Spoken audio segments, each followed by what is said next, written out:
Olá, está começando mais uma edição do São Lucas 24 horas. Hoje nós vamos conversar sobre doenças gastrointestinais e os tratamentos indicados para cada caso. E eu gostaria de dar as boas-vindas ao Dr. Ildemar Marino Canto, gastroenterologista e diretor técnico administrativo do São Lucas Hospital Center. Seja bem-vindo novamente, doutor. Eu que agradeço pela oportunidade de aqui estar presente, de poder falar um pouquinho sobre a especialidade que a gente pratica no dia a dia, do que a gente faz, aquilo que a gente desenvolve dentro da nossa conduta médica. Então, muito obrigado a você, obrigado ao São Lucas por esse espaço. Então, doutor, vamos aproveitar e iniciar já explicando para o pessoal de casa o que é a gastroenterologia e quais são as abrangências dessa especialização. A gastroenterologia, ela em realidade é a especialidade que estuda todo o sistema digestório. Nosso sistema digestório, ele é dividido em partes. Nós temos desde a boca, o esôfago, a faringe, o esôfago, o estômago, o duodeno, o jejuno, o íleo e o intestino grosso, canal anal, reto e ânus. Esses órgãos fazem parte do nosso sistema digestório. Junto com ele, nós temos glândulas anexas, as glândulas salivares, o fígado e o pâncreas. Para nós é extremamente importante a gente saber subdividir isso. Por quê? Porque a gastroenterologia hoje, ela estuda muito mais essa parte mais alta do intestino. Boca, faringe, esôfago, estômago, o duodeno, o jejuno e o íleo. O intestino grosso, o reto e o ânus, a coloproctologia, que é uma subespecialidade que acaba desenvolvendo a avaliação, a pesquisa, os exames clínicos para o diagnóstico das patologias do sistema digestório baixo. Hoje nós também temos uma subespecialidade que é a hepatologia. O fígado é uma glândula anexa que tem uma função exócrina extremamente importante durante o processo da digestão e ele acabou sendo uma subespecialidade. Por quê? Porque ele tem hoje inúmeras, nós falamos em torno de aproximadamente 5.000 funções conhecidas e tem as ainda desconhecidas que os hepatologistas estão estudando. Mas aí, o que o gastroenterologista faz no dia a dia? O que ele faz? Então, ele procura dar um conforto ao paciente, corrigindo os seus problemas digestórios, a digestão. Como que você se alimenta, se você tem a sua mastigação de forma adequada, se você toma o líquido de forma adequada, se você faz a digestão na posição adequada, se os horários que você come também são adequados, se você usa alimentos que têm os componentes nutricionais necessários para a nossa manutenção. A gente brinca e fala que, para os alunos, que a gastroenterologia estuda e faz parte do nosso segundo cérebro. Sem glicose, o cérebro não trabalha. Sem alimentação, a gente tem o ditado, saco vazio não para de pé. Então, nós necessariamente precisamos conhecer todo esse processo na sua anatomia e na sua fisiologia. Para quê? Para que aí a gente possa identificar quais são os problemas, as patologias que o paciente possa vir ter durante a sua vida. Então, são vários órgãos que fazem parte dessa especialidade e, como o doutor explicou, tem essas divisões. Então, de forma mais geral, teria essa divisão da parte digestiva alta e digestiva baixa. Média e baixa. Vamos colocar o alto, a boca e o esôfago junto com a faringe. O estômago e o intestino delgado, aí entra o arco duodenal, o jejuno e o íleo como intestino médio. E a parte baixa dele, daí o cólon, que faz toda a absorção de água. O cólon tem uma função muito mais na formação do quinto processo da digestão, que é a formação das fezes. Desde a nossa boca, pelas glândulas salivares, passando pelo fígado e pelo pâncreas, junto com o nosso estômago e junto com o intestino delgado, em média, uma pessoa normolínea circula em torno de 8,5 litros de secreções digestivas ao dia, que são reabsorvidas pelo cólon. Então, a importância de tomar água. A água faz a substância como um meio carreador de enzimas, de pepsinas, do ácido clorídrico, da surfactante, que faz a proteção do nosso estômago, de todas as enzimas digestivas, da bile. Então, nós temos várias patologias que podem acontecer em função exatamente de nós termos alterações nessas glândulas anexas, né? Ou mesmo no esôfago, ou na boca, ou na faringe, ou no estômago, ou no intestino delgado, ou no arco duodenal, ou no intestino grosso, no intestino delgado, dividindo ele nas duas partes, no jejum, onde ele tem o preparo do alimento para absorção. Então, a gente chama isso como se fosse uma digestão prematura, faz a fragmentação de todos os componentes, dos lipídios, das proteínas, trazendo isso para o termo prático, o lipídio, a gordura, a proteína, o aminoácido que vem na carne, que vem no ovo, que tem no queijo, né? De todas essas substâncias, e é lógico, as vitaminas, todas elas. E para a gente ter isso de uma forma normal, nós precisamos de alguns agentes que são como substâncias quelantes, que fazem com que eles, ou enzimas, que eles sejam absorvidos pelo nosso organismo. Exemplifico. Nós temos vitaminas que são lipossolúveis, que elas se dissolvem com a bile. A vitamina A, a vitamina D, a vitamina E, a vitamina K, elas são as vitaminas que são lipossolúveis e elas precisam da bile, senão elas não têm a absorção adequada. Se nós temos uma patologia, um processo inflamatório dentro do fígado, uma hepatite, nós vamos ter problemas. Se nós temos uma obstrução da via biliar por um cálculo, nós vamos ter problemas. Se nós temos uma obstrução numa via biliar, ou mesmo na cabeça do pâncreas, ou mesmo um pólipo de duodeno, ou mesmo um divertículo de duodeno comprimindo a via biliar, nós teremos problemas. E nós vamos ter alterações na nossa digestão, que vão apresentar sintomatologias no paciente. O que o gastroenterologista procura? Através de uma história clínica muito bem feita, através de um exame físico muito bem feito e da indicação precisa de exames complementares para você ter a investigação de quais são as patologias que ele possa vir a ter. Vamos começar. Primeiro, eu sento para comer, eu como tranquilo, sem o celular, sem a televisão na minha frente, sem o jornal, sem várias pessoas ou música alta. Como é que eu faço a minha alimentação? Veja bem você. O nosso hábito na vida moderna, na vida corrida, é comer rápido, comer pouco e, infelizmente, comer mal. Então, no dia a dia, se a gente observar, você vai me perguntar, você faz isso como gastroenterologista? Você senta na hora do almoço? Você come alguma coisa no intervalo? Graças a Deus eu consigo fazer hoje. Depois de um longo aprendizado, de 38 anos de formado, 30 realizando a gastroenterologia. Então, automaticamente, eu acabo hoje conseguindo comer a salada primeiro, a introdução da fibra, da forma mais variada possível, mais colorida, para ficar mais fácil. O verde, o vermelho, o alaranjado, né, de todas as formas, o tomate, a alface, o agrião, a rúcula, seja qual for o alimento verde, né, para ele te dar a fibra e trazer componentes, o brócolis, trazer a couve-flor, o repolho. São alimentos que vão te dar consistência, vão formar a primeira fase. O que é? Nós formamos o bolo alimentar.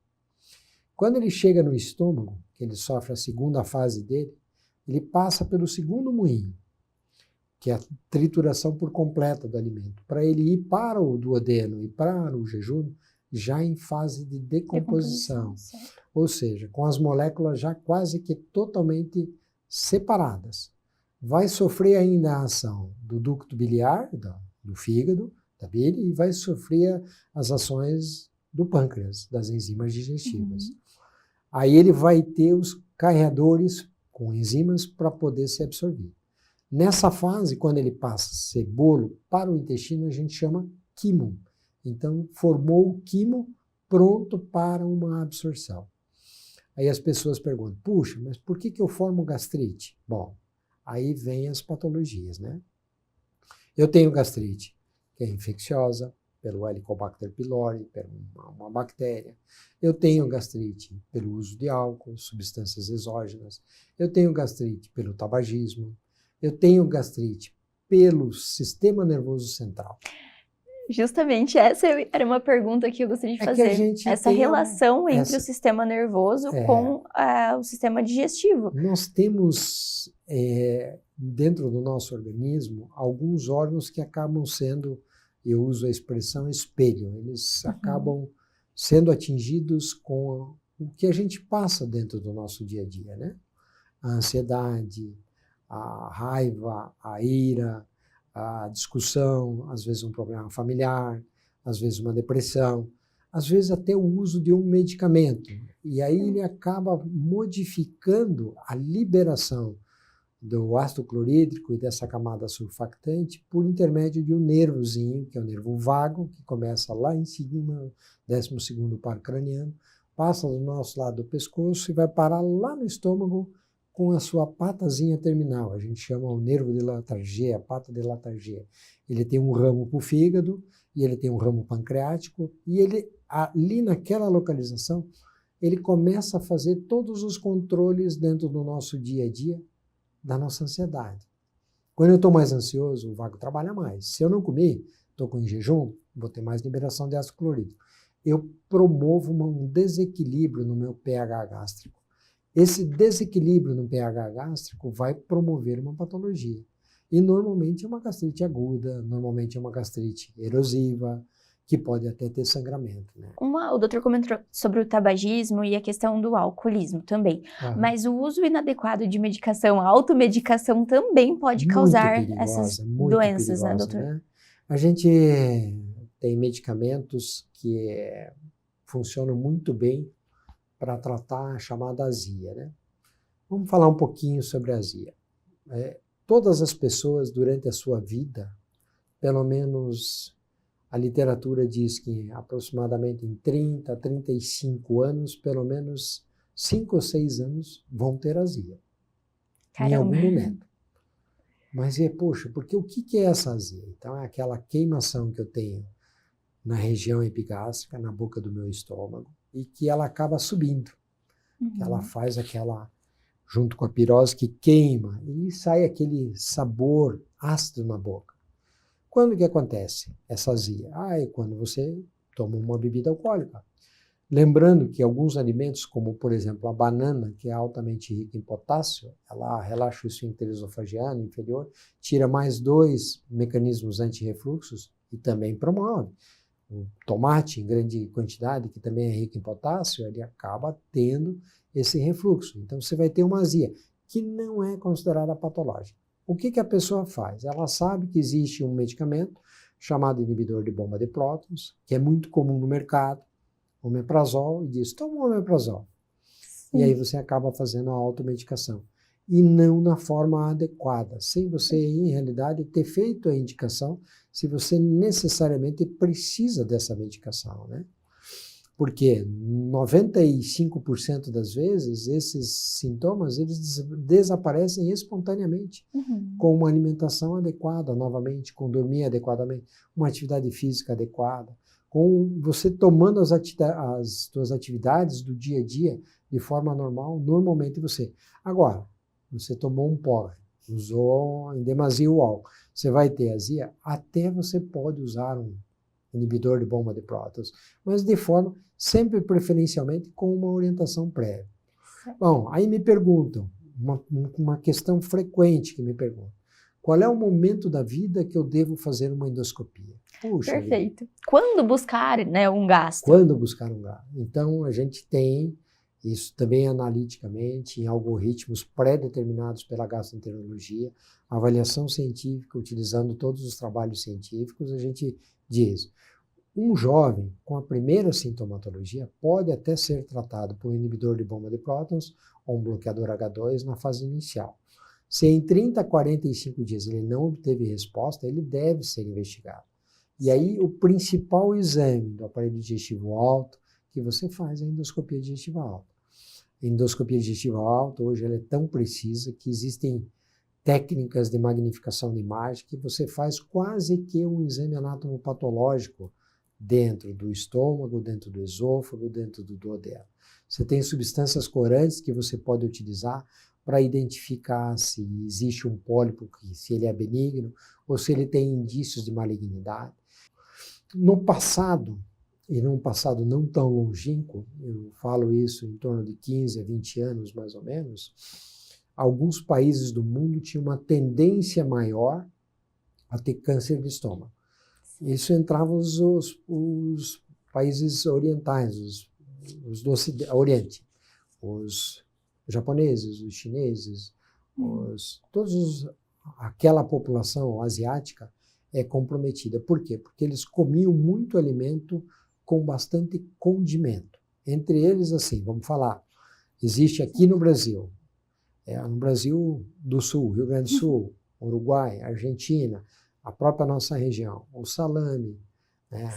A carne com alta quantidade de sal, o charque, são alimentos que ficam sob a substância a gente chama um salitre, e que acabam induzindo, se transformam em substâncias oncogenéticas.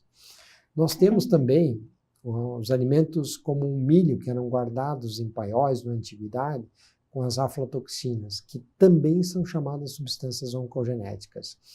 A médio prazo, e aí eu vou falar em torno de 40, 45 anos, os organofosforados e organoclorados, que hoje, graças a Deus, são proibidos no cultivo dos alimentos, né? Principalmente hortifrutigranjeiros.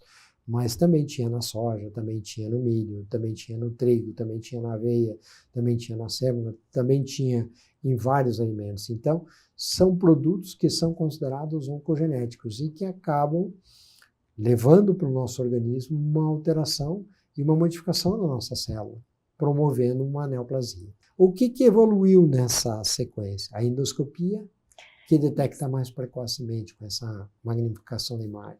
Isso cabe ressaltar, dentro do São Lucas nós temos o maior parque tecnológico de endoscopia do Paraná. O nosso parque hoje é o maior. Hoje o nosso parque é o mais atualizado. Hoje o nosso parque tem tudo o que for necessário para você fazer uma ampliação da imagem, para você fazer a gente chama uma mucosectomia, tirar um tumor na sua fase mais inicial. Fazer a ressecção de pólipos hoje de estômago. Então, a gente fica muito bem assessorado. E com isso, para praticar a gastroenterologia, mais tranquilo. Aproveitando a oportunidade, doutor, o doutor poderia falar quais são os outros exames que estão presentes no São Lucas Hospital Center, que são utilizados para os diagnósticos dessas doenças, então, além da endoscopia? Tem, né? Hoje nós temos vários, né? O ultrassom hoje ele passou a ser um complemento da mão do cirurgião. Então, hoje o gastroenterologista, o cirurgião do aparelho digestivo, acaba estudando a radiologia para fazer uma ultrassonografia. Nos pacientes que têm o seu índice de massa corporal muito próximo da normalidade, 20, 22, 23%, é muito fácil você fazer um ultrassom. O ultrassom ele é muito dependente de líquidos. Quando eu vou fazer num obeso, eu tenho aquela camada adiposa, então é mais difícil fazer um diagnóstico. Mas nós temos equipamentos aqui que nos permitem, mesmo no obeso, fazer um diagnóstico de um nódulo de pâncreas numa fase mais inicial, fazer um diagnóstico de um nódulo de fígado, fazer um diagnóstico de uma esteatose hepática, que é essa infiltração gordurosa dentro do fígado, de fazer a avaliação da fibrose. Nós temos um equipamento que nos permite, nas hepatites, estadiar hoje qual é o grau da fibrose. Sabe? Então, são equipamentos hoje que você não encontra em todos os lugares e que você precisa de profissionais que tenham a capacitação e a adequação para isso. O São Lucas tem. Sobre a cirurgia, o doutor citou anteriormente a cirurgia robótica que nós temos aqui no São Lucas Hospital Center. E, doutor, quando ela é indicada, então, para quais doenças, quais tratamentos vocês indicam a cirurgia robótica dentro da gastroenterologia? Na gastroenterologia hoje, as cirurgias de esôfago, eu tenho um espaço muito curto, muito pequeno. Eu tenho patologias dentro do esôfago que eu só consigo ter acesso com o robô. E o robô permite, com a pinça, com essa, eu chamo tentacânula do polvo, que ela movimenta para todos os lados, permite uma precisão de num tumor, numa hérnia, em qualquer, ou mesmo uma perfuração por corpo estranho, ou mesmo uma patologia, às vezes, colateral de um brônquio que está no lado do pulmão, ou Qualquer patologia dentro dessa região do chamado mediastino posterior, muito bem indicada a cirurgia robótica. Cirurgia robótica indicada no pâncreas. O pâncreas fica numa localização retroperitoneal, passa no meio dele artérias importantíssimas, veias importantíssimas. É uma das cirurgias mais longas do cirurgião do aparelho digestivo, é uma das cirurgias mais difíceis, tem anastomoses extremamente precisas nos seus condutos, chamado conduto de Wirsum, que a gente precisa fazer uma anastomose muito precisa. Então, no pâncreas, muito bem indicado. Quando eu tenho tanto adenoma, às vezes no pseudocisto pancreático ou no cisto pancreático, eu dei localizações certas. Às vezes esses pseudocistos eu faço com o auxílio da endoscopia também. Quando bem indicada, é ideal para essa especialidade também. Excepcional, excepcional. Doutor, agora acredito que a gente conseguiu esclarecer algumas dúvidas, mas para a gente encerrar o programa, eu gostaria que o doutor falasse algumas medidas. O doutor comentou anteriormente sobre o cuidado com a alimentação, mas quais outras medidas preventivas o pessoal de casa pode ter, então, para evitar e prevenir doenças gastrointestinais? Vamos lá, né? Primeiro, né, não vamos beber demais, vamos tomar comedidamente socialmente, né? Me perguntam bastante se o vinho, o uso diário faz mal. O uso diário, desde que seja 120 ml até 200 ml ao dia, que dá uma taça, não vai fazer mal. Okay. Vai te trazer muito mais benefício por todos os componentes que o vinho tem.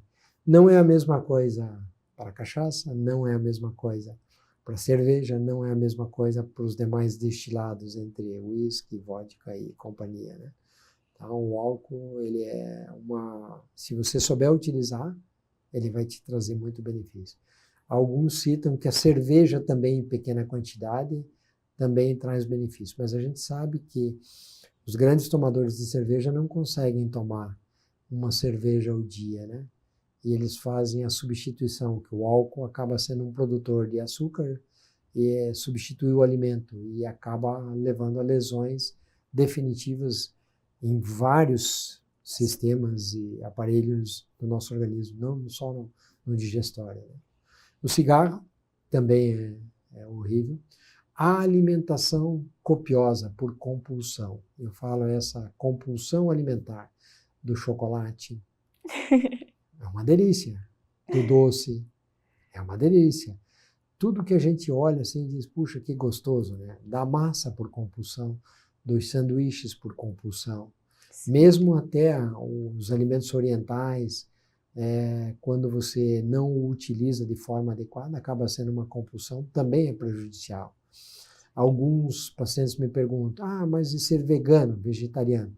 Eu sempre recomendo que, quando vegetariano, procurar utilizar alguns aminoácidos que existem em alguns vegetais que só existem na carne, nas proteínas da carne, né? Então, tem que tomar esse cuidado. E assim, procurar fazer uma distribuição na sua alimentação. Então, hoje frango, amanhã peixe, depois da manhã ovelha, depois da manhã o porco, e daí no último dia a carne bovina, se você vai querer equilibrar. Concentrar um equilíbrio entre o carboidrato, entre a proteína, entre o lipídio e a fibra. Procurar ter esse equilíbrio dentro do seu prato. Um prato com aproximadamente 400 gramas de alimentação, ele normalmente, se você fizer uma alimentação regular, você não ganha peso. Você mantém o seu peso com a quantidade calórica que o teu organismo exige durante o dia ou que necessita, né? Então, mais ou menos nesse patamar, né? Você faz algum tipo de regime para emagrecer? A gente fala, não. A bariátrica está aí para tratar os obesos mórbidos, os obesos doentes. Mas a principal coisa do obeso também é a compulsão, que está aqui no cérebro. E aí o aparelho digestivo entra como um segundo lugar. Por isso que a gente tem que ter esse equilíbrio emocional, né? É um equilíbrio mesmo alimentar. E para você fazer isso, olha, eu conheço pessoas que só, eu como pão. Eu sou um apaixonado pelo pão. Os pães das mais variadas espécies, italiano, português, francês, um espanhol, tem farinhas maravilhosas, né? Mas a gente tem que ter equilíbrio, não dá para exagerar, né? Tudo que é demais faz mal. Faz mal. Então, a dosagem é harmonia, o ideal. Né? Isso é harmonia. No sistema digestório, se você tiver em harmonia, conheço pessoas que sentam na frente de um jogo de futebol e comem uma caixa de bis. Então, a compulsão alimentar está associada, né? E aí está o erro, né? Uma criança começando a sua vida, ela tem toda a sua etapa da alimentação para cumprir, né? Desde a fase inicial do aleitamento materno, depois iniciar os alimentos de uma forma de papinha, até preparar o seu trato digestivo, né? Para depois aí você passar para os alimentos mais copiosos. Quem não gosta de uma baita de uma macarronada italiana com aquele molho vermelho, a bolonhesa, suculento, maravilhoso, né? Só que se você comer só isso e de forma copiosa, você vai ter azia, você vai ter dor de estômago, você vai ter dificuldade de evacuação, teu intestino vai ficar obstipado. Se você associar o queijo, pior ainda, né? Tem queijos maravilhosos, das mais variadas formas. Hoje tem queijo com trufa, com ervas, com queijo azul, queijo branco, queijo provolone, queijo gouda. São proteínas, mas a gente tem que saber equilibrar, não dá para ter o excesso, né? Então, e esse é o mais importante de tudo na prevenção das patologias, né? Voltando a falar uma coisa que você me perguntou no início, que eu acho assim importantíssimo, a medicação. Lembrando que os medicamentos via orais, a indústria farmacêutica também tem procurado melhorar esses medicamentos para fazer a sua dissolução a nível intestinal, a nível entérico. Mas nem sempre você consegue isso. E às vezes você usa um medicamento que vai desencadear uma ação a nível de mucosa gástrica. E você vai ter gastrite medicamentosa, assim como também vai ter hepatites medicamentosas, assim como vai ter pancreatites medicamentosas. Então, o teu médico é a pessoa mais adequada ou aquele farmacêutico da tua confiança para tentar, pelo menos, mostrar quais são os efeitos colaterais que tem esse medicamento. Tem o mínimo impacto na vida desse paciente, porque a gente fala do estômago e de todo o aparelho, e ele afeta toda a vida do paciente, né? Então, ele precisa ter esse cuidado para que o restante da vida tenha uma qualidade de vida efetiva. E quando tem a efetiva. doença crônica, né? O diabético, o hipertenso, ele tem que saber, ou ele tem lá uma artrite reumatoide, vai usar um anti-inflamatório, ou ele tem uma hérnia de disco e está usando anti-inflamatório de forma indiscriminada, uma forma a ser prejudicial. Ele tem que ter um contato com o seu médico para ele saber o que ele deve usar. Ter essa dosagem correta, tanto da alimentação quanto dos medicamentos. E qual é a melhor hora para tomar também, né? Que tudo afeta exatamente. nesse paciente, nos sintomas.